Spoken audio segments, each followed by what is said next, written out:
So we're getting really close to the Dune theatrical release date. I don't know anything about Dune. Never read the books. I've never seen the series that came out a while ago. I'm going into this with no knowledge, and I'm just going to try and enjoy the movie. And from the trailers, it looks good. It looks like a big sci-fi blockbuster, which will be nice to see. It's nice to kind of get something that's not a comic book movie. And the reviews are surprisingly okay, at least the ones that are positive. Out of 29 reviews right now, it's sitting at 83%, which is crazy. Look at this. Shang Chi, actually, excuse me, is sitting at 92%. There's no way I believe that this film is better than Dune. Now, I haven't seen either of them yet. I'll probably see Shang-Chi in a couple of days. I got a lot of stuff to do this weekend, so I'm probably not going to be able to see it. But it's funny to me, like, if you want to see, like, corporate shillery, all you need to do is see these two examples right here.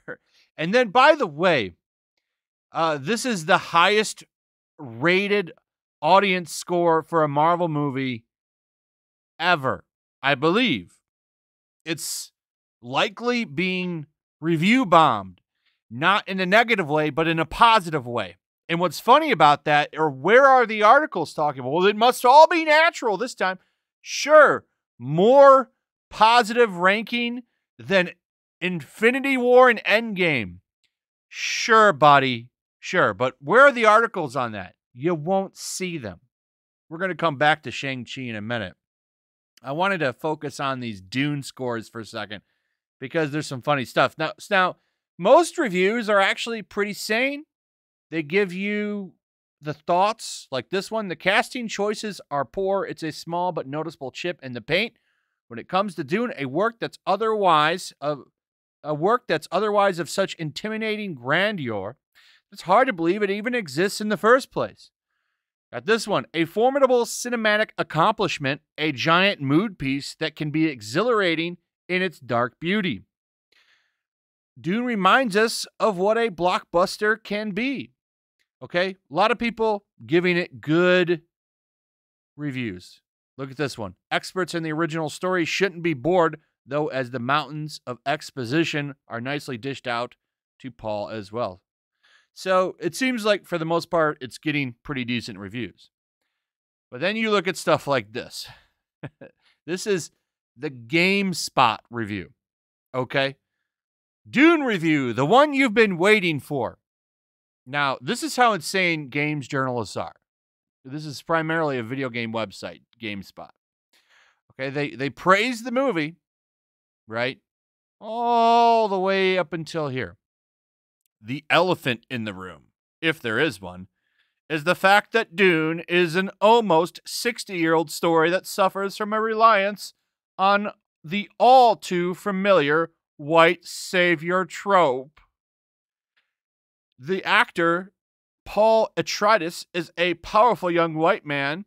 He is hailed as a messiah and the fulfillment of prophecy by many, though not all, of the brown-skinned residents of Arrakis. The vague unease to this trope in parts might have been mitigated by casting a non-white actor in Paul's role, though one can hardly complain about the character himself. And during recent interviews with the press, including GameStop, his views on Dune's larger story as a rebuttal of white savior tropes may not come across in this chapter. This is what they knock it down for right here. Now look at this. Here's the good. Fantastic cast. Spends time getting to know each character. All-inspiring scale. Practical sets and effects that look good. Gorgeous music and cinematography. Effectively adapts the novel to the screen. The bad, like the original story, it relies on familiar white savior tropes. Is this true? Yes, it's true. This man has no dick. You see this nonsense? This is nonsense. Okay? So they're mad that this dude is the main character. And it apparently relies on these white savior tropes, whatever that means. Okay? This movie has a very diverse cast. I want to point that out. Very, very diverse cast. But it's just an example of things never being good enough. And they never will be. Ever. Ever. What a ridiculous review. But this is what we get from games critics. This is what we get from critics in general. This is why they go out of their way to attack channels like mine and other channels that are similar than mine, because they want this kind of shit to be front and center. So, I don't know. Dune looks good to me. I'm actually looking forward to watching it. I'm probably going to see that movie day one for sure.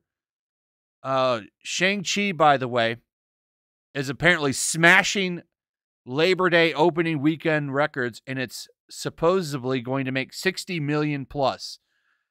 And it's being hailed as a triumph. This is amazing. This isn't even the amount of money that Black Widow made.